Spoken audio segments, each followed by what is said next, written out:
The name Borgia has long been synonymous with corruption, vice, and intrigue. Immortalized as the epitome of ruthless ambition, the family has been both demonized and romanticized in history and culture. Their story is one of power struggles, political maneuvering, and scandal, both real and exaggerated. During the Renaissance, the Borgias wielded significant influence, yet their legacy has been shrouded in myths perpetuated by enemies and later historical interpretations. The 15th and 16th centuries were defined by ruthless political competition, particularly in Italy, where city-states and noble families vied for dominance. Renaissance Italy was not a unified nation, but a fragmented landscape of independent republics, monarchies, and papal territories, with constant power struggles among families such as the Medicis, Sforzas, and Borgias.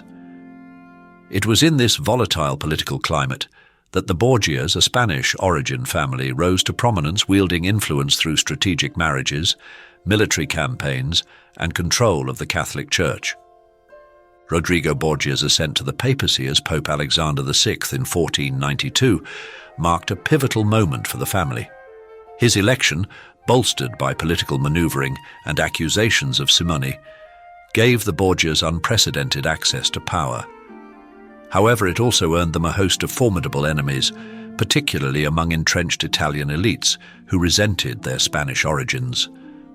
These rivals, including the Medici and the Sforza families, used accusations of corruption, poisonings, and immorality as weapons to discredit them. A common tactic of the time, but one that left an indelible mark on the Borgias' legacy.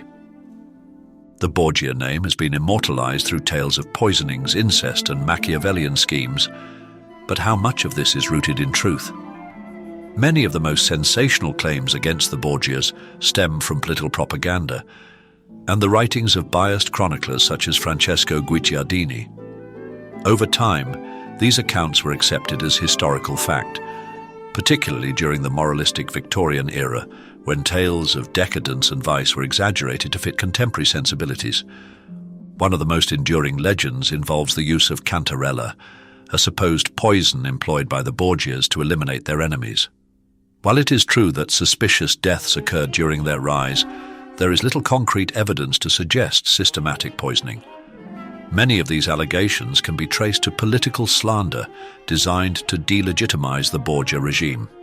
Similarly, claims of incest among Rodrigo, Cesare, and Lucrezia Borgia, while titillating, are largely unsubstantiated, originating from hostile sources with vested interests in tarnishing the family's reputation.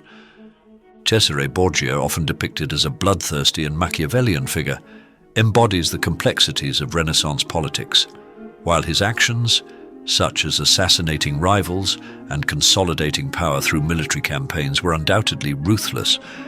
They were not extraordinary for the time.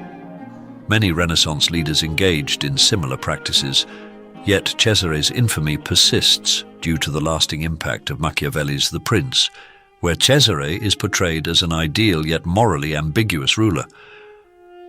Lucrezia Borgia, perhaps the most maligned member of the family, has been cast as a femme fatale who wielded beauty and cunning to manipulate men. In reality, Lucrezia was more often a pawn in the political machinations of her father and brother. Her later life as the Duchess of Ferrara, where she earned respect as a patron of the arts and a capable administrator, stands in stark contrast to the sensationalized accounts of her earlier years. Despite their notoriety, the Borgias were significant contributors to the Renaissance. Pope Alexander VI's papacy, while marked by nepotism and corruption, also oversaw important administrative reforms and cultural patronage. His efforts to strengthen the Vatican's financial position and support the arts left a lasting impact on Rome's development during the Renaissance. Cesare Borgia's military and political achievements, though controversial, played a crucial role in centralizing power in the Papal States. His innovative military strategies and pragmatic approach to governance influenced later European rulers and exemplify the realpolitik of the era. Lucrezia Borgia's legacy as a patron of the arts and a stabilizing force in Ferrara further complicates her vilified image. Her support for cultural and intellectual pursuits highlights the disparity between the myths surrounding her and the realities of her contributions. The persistence of the Borgia myths can be attributed to several factors. Political rivals such as the Medici and Sforza families had much to gain by maligning the Borgias, using propaganda to consolidate their own power. The Catholic Church, seeking to reform its image after the Reformation, also distanced itself from the excesses of the Borgia papacy, further blackening their name. Scandalous narratives endure because they captivate public imagination.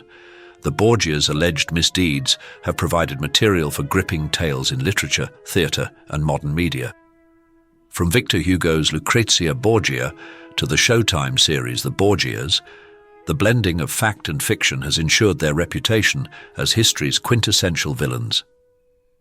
The double standards of Renaissance politics meant that the Borgias, as foreigners and newcomers, were judged more harshly than their Italian counterparts. Their vilification reflects these biases rather than an objective assessment of their actions.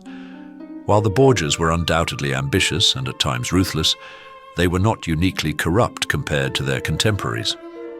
Modern historians have begun to challenge the myth surrounding the Borgias, recognizing their complexity as historical figures. Rather than mere villains, they are increasingly viewed as emblematic of Renaissance realpolitik, flawed yet formidable actors shaped by their era.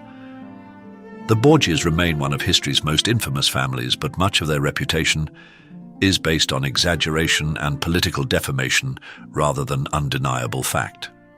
Reassessing their legacy highlights the importance of scrutinizing historical narratives, reminding us that history is often shaped by the victors and by those who write its stories. Perhaps the true question is not whether the Borgias deserve their reputation, but why their legend has persisted so vividly for centuries.